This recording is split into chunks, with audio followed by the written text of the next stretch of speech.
kimunanira age ibihe niureba munda y'ingumba akabona ishyanga rikomeye ntakime kimunanira arashoboye ntakime kimunanira arashoboye ntakime kimunanira arashoboye. Munsi turashika mu materaniro sinzi ahantu na mikrofone ejo raducurangiye neza Imana imugisha bakure kurira umuziki ntabwo ngiye kuririmba nari materaniro sinashaka kuririmba kubera ko nari nasaye bikoze kubera icyifuzo natanze. Imana yampamagaye ni uburyo yampamagaye kugira abantu ngo bahumure iryo jambo Imana yampamagaye kuririmbira ibyo muravuze iyo bageze kuri iyo topic numva ko ari ubuzima bwanjye buri tuzamura ibiganza biratwuza umushumba tuzamura amaboko kuko ndabona abatayazamuye sinzi muhumure ufite imani ikomeye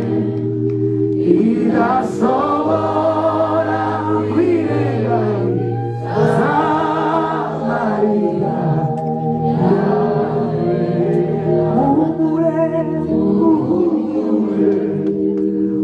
muhumure dufite imani ikomeye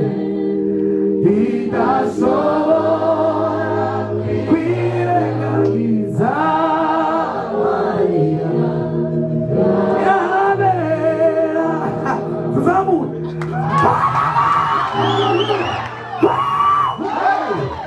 twongera tuzamure ibindi rimwe gusa. Taona mbingu zimefunguka na Yesu mkono wa kuume akinitazama kwa upole kwa macho yenye huruma kachukua kitambaa atanivuta machozi akisema wale mwanangu Yesu kanikumbatia. Baada ya tamu ni furaha. Bwana asifiwe. Haleluya.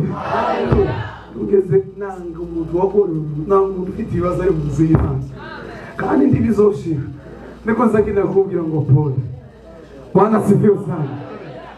Tabu zangu zikiisha nitamwona Bwana wangu akinikaribisha kule karibu upumzike.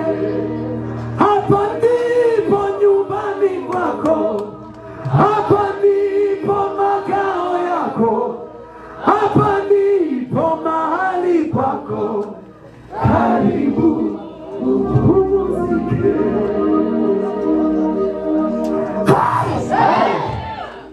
Bwana asifiwe sana. Haleluya. Turikuja mu ijuru. Tuzamure kandi ibindi bisigaye iri mushumba.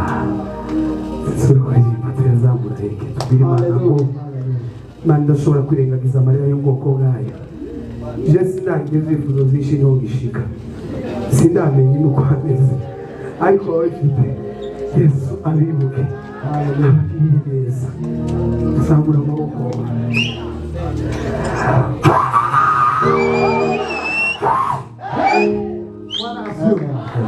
Jezi Imana icyubahiro cyose. Haleluya. Ndashimira Imana ku bintu bibiri. Ijambo rya mbere ndashimira kuri iki giterane cy'abamama. Imana yahaye kugira ngo musohore ibande muri iki gihe. Ese mwavuze ngo n'indirimbo zingahe mufite? 10. Indirimbo 10. Hari bamwe bari kwikorakora bagasohora indirimbo imwe cyangwa bakora igitangazo zikaba zibiri.